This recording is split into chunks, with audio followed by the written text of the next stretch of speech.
is my great pleasure to introduce this next session. First of all, we have Rachel Thomas with us. She is the CMO of a really cool, super fun hard cider brand called Schilling Cider from the Pacific Northwest. If you haven't, it's really tasty too, so check it out if you get a chance. And we also have Anish Dhawan, who's the co-founder and CEO of the company Knit, which has a booth right out here, right? Really cool booth. All right, they're going to talk to us about how we can use the promise and power of AI to reinvent the research journey. So please welcome Anish and Rachel. Hi, everyone. All right. Good morning, DC. How are we doing today? Good. All right. We got to get the energy up. We were about to bring some Schilling hard cider, but decided it was a little too early to be drinking. But you can get them in North Carolina and on the East Coast of North Carolina. Quick plug there. My name is Anish. I'm one of the co-founders and the CEO of Knit. And today I'm absolutely thrilled to be joined by Rachel, who made the quick trip out here from Seattle to come speak with us. Rachel, thank you so much for being here with us today. Do you mind kicking us off a little bit with your background and your role over at Schilling? Yeah, absolutely. And I paid him to say that about Schilling. I'm the CMO at Schilling Cider. My role there predominantly is brand strategy, marketing execution, the go-to-market process. I handle packaging design. I kind of do it all. I've spent most of my career trying to bring brand stories to life. And I do that in the CPG industry, and then prior to that, I did that in the music industry. Awesome. And for those of you hearing about Knit for the very first time, we are an AI platform that brings the full service quality of Quant and Qual, but at DIY costs and speed. We do this by automating the most time-intensive aspects of research through our researcher-driven AI, which we'll talk a little bit more about today with Rachel. So to kick things off and just set the stage for what we will be talking about today, today Rachel will be speaking a little bit about her journey of bringing insights into Schilling and using that to guide Schilling's brand and marketing strategy. We'll start off by learning a little bit more from Rachel about how she started her journey of advocating for insights during a really exciting and pivotal moment for the brand, which we'll dive into a little bit and show some fun examples of. Then Rachel will go through a little bit about how she evaluated different vendors and ultimately why she ended up working with us here at Knit. And then finally, we'll do a quick sneak peek of some of the ways that they've actually used these insights to implement it into their concept testing for packaging all the way to driving their go-to-market strategy. So really excited for these next couple minutes that we have here with Rachel. And to kick things off, Rachel, do you mind sharing a little bit more about and just really setting the background for when you joined Schilling, what was going on in the business? I know it was a really exciting moment for the business. Why did you see a big opportunity to bring in research to the work you were doing? Yeah, so when I joined Schilling, it was growing really, really fast. And it sounds like a huge win and something fun to tackle, but we didn't know why we were growing. We had no idea why our product was flying off the shelf, if our messages were landing. We knew that we had fun packaging, and we knew that our liquid was good, but we're such a small part of the bev-alc market, it's less than 1%. And we wanted to make sure that we didn't guess on what messages were landing. So as I started, I was tasked with rebranding 4 brands. I have never rebranded without insights. And when I brought that to my leadership team, they were very hesitant. They were hesitant because they've had such bad experiences with past insights vendors. Whether it be that reports didn't come on time or reports just died where they were, they didn't understand the data.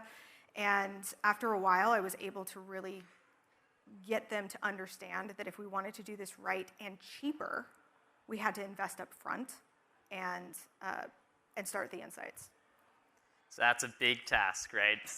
Not only selling in insights into the organization, but doing it with a team that maybe has been burned or hasn't found as much value in the insights in the past. So can you walk us through, like, when you started your evaluation process, what were you looking for in a vendor, and what was like most important to you in a partner as you were kind of going through this big rebrand with Schilling? So when I started looking, I went to the easy ones, the big ones. I searched every company you could think of, you name it, and they were great. They had a great product, but it wasn't great for me. I'm an insights team of one. I do not have a big team that can sit there and dig through the data, so I needed a partner that could flex with me and could work on my schedule. When I found NIT, it was through a team member of mine passed me a study they did about Gen Z BevAlc preferences, and Schilling was mentioned, so it was kind of like a no-brainer to reach out. The second that I started talking to the first person I talked to there, it just clicked. Awesome. That's always great to hear. It wasn't me, by the way. It was someone else on our team. So can you speak a little bit more about, like, what about the platform really attracted you? I know one of the key things that you mentioned was having a platform that was able to flex with your team of one, really fractional team, because you're doing a lot of other stuff outside of insights. What really resonated with you when you first saw the platform? I noticed that platform allowed me to dig into data on my own. I could do this after a full day of meetings, that if I didn't have time to kick it off, that there was a research team that would help me. And one of the things that I've always been told is I'm too curious. I'm the insufferable child that goes, okay, but why? And I wanted that option in this. I wanted to get the data and then really dig in why, and this platform had quant and qual in one study. So, Rachel, one of the things you mentioned there is really core to our thesis here at NIT, and one of the things that we wanted to dive into today, which is this idea of human plus AI. If any of you guys attended IIEX maybe a year or 2 years ago when AI was becoming kind of a buzzword, today I think it's ingrained in almost any partner, and almost everyone has either used an AI platform or is exploring one, which is really exciting for the industry. But there's often this positioning of AI replacing or automating a lot of what the human is doing. At NIT, we really take a different approach around AI and human. So can you speak a little bit more about where did you lean into the AI sides of the product? Where did you lean into the human side of the product? And how did that combination, or what did that combination unlock for you? So when I was digging in and starting my first study, the prompts that it was giving me to help me build the study maybe I'm simple-minded, but it blew my mind. I just had to kind of say what I was looking for, and the AI stepped up and let me know what the best path forward was. When I kicked off that study, I was able to see data in real time. I did not have to wait weeks for reports. I could see early trends, and even if the study wasn't done, I had a research team that could answer my questions as they came up, help me decipher between signal and noise, which for me is amazing. It creates the speed at which I can get this data. And I felt like if I couldn't be present in the project that I kicked off, they would make sure no matter what, even if I was slow to respond, to keep it rolling, keep it coming, make sure that I am answering when I need to, and being patient with me without losing any speed. Absolutely. So let's talk about some of those insights that you guys actually got out of the report. We'll kick it off with the story of the koala, which we'll dive into in just a second. But really, one of the reasons we wanted to share a little bit more about this mini case study here is because this is a really good example of how you guys and how the NIT platform is built for this combination of quant and qual research. So basically on NIT, we can run quant and qual in one single study. Think about it as like a traditional survey, but instead of open-end text questions, you respond with a 1 to 5 minute long video response to that open-ended question. And so, Rachel, can you speak a little bit more to the koala packaging, which I know is loved by the team there. How did you guys go about testing this packaging, and what benefits did you guys get from that combo of quant and qual, or how did you use that combo of quant and qual to really tell a powerful story here? Yeah, when we kicked off this is one of our earlier studies, right? When we were doing the rebrand, we tested our packaging. We wanted to see visually what was working, messaging what was working, and we we started with this brand, which was being rebranded to a lemonade. And when we kicked it off, we kept getting the character being flagged as something that was negative, and to our target audience, which was Gen Z. And it would have been so easy to just look at it and be like, okay, they obviously hate koalas, so we're scrapping it. But the inevitable why, and I got to dig in more and more and more, and I also got to see videos of people explaining to the T on what was wrong with it. We realized it wasn't koalas. They are not anti-koala. They are anti-beach bro koala. It didn't hit. I'm not sure if they're not like the generation of the dude, or I'm not really sure, but it was souring their need to pick up the product. And knowing that, being able to dig in there and see what we needed to change, it saved a lot of heartache from our legacy employees, because for whatever reason, this is their favorite character. And what would have it been if it wasn't a koala, by the way? Did you guys have like a runner-up character? Oh my gosh, it probably would have been like a penguin. I think when you start to see, for some reason, penguins are heading with our team right now, for I don't know why. And if you see our packaging coming out in the next couple months, you're going to see penguins. There we go. I don't know why. You heard it here first. But in all seriousness, that's obviously a pretty big decision that you guys made around the packaging. And I think another great example of how you guys have applied insights is the research you've done around your sales and marketing. Do you want to share a little bit of context on kind of the decision or the questions you guys were trying to answer and what you ended up learning from this research?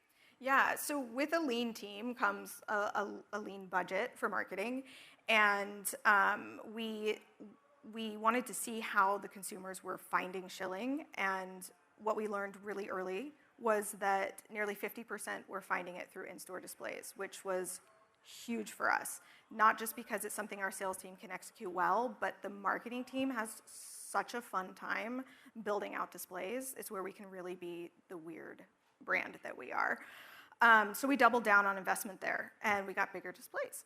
But behind that, social media and events were neck and neck. And my marketing director and I come from a background of in-house field marketing teams. And if anyone has ever tried to scale one of those, it is ungodly expensive.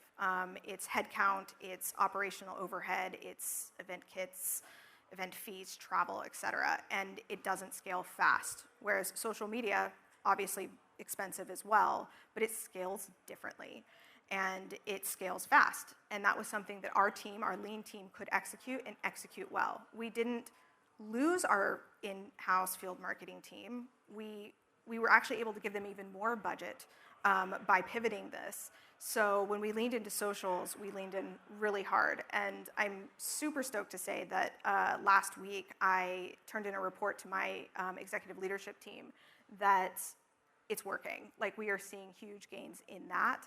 And I think that if,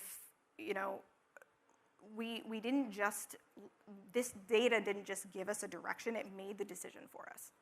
So it was imperative that we had things like this. Yeah, and I think it's really interesting what you just said there, Rachel, because the journey you went on was going from, a year and a half ago, right, a team that really didn't see a lot of value or hadn't seen a lot of value historically in insights, to now a team that, really values insights. I'm curious, how has that perception evolved, and how do you see them maybe looking at insights now in the organization? Are they asking for it more ahead of each decision? Is it something that's being more front and center, the voice of the consumer in the business?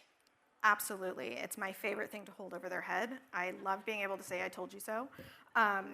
After we did our first big study and we were able to not only tell our entire team, but give the report to distributors and showcase what they were doing, what we were doing was working, they dorked out on it. They were so excited. They come to me probably every month saying, okay, could we run this study? Could we run this study? And it gets super niche sometimes, where I'm just going, I mean, we can.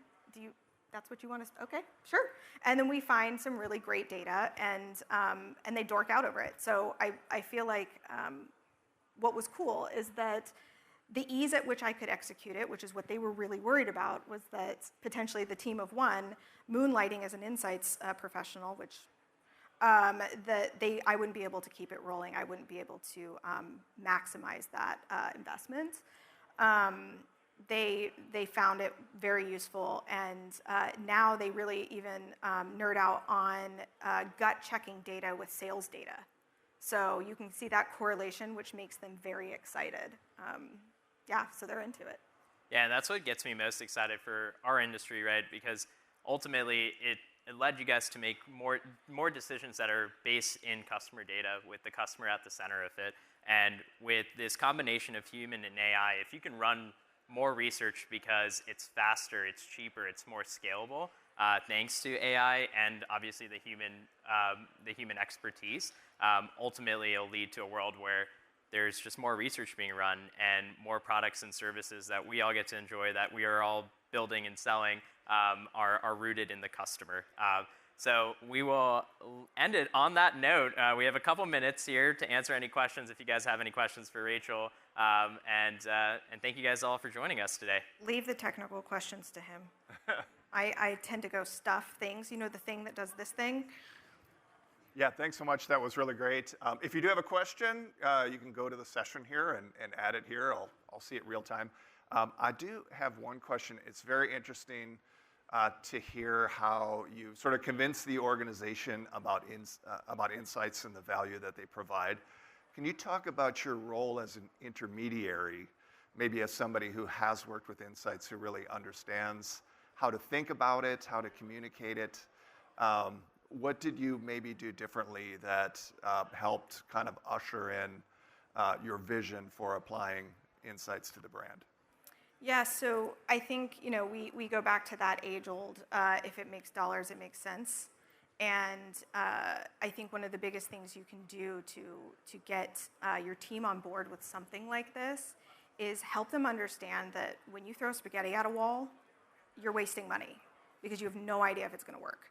And yeah, there's going to be an investment up front, but you're, I don't know, X percent, you probably know this, closer to the actual answer and need that your product has and your consumer and what they need.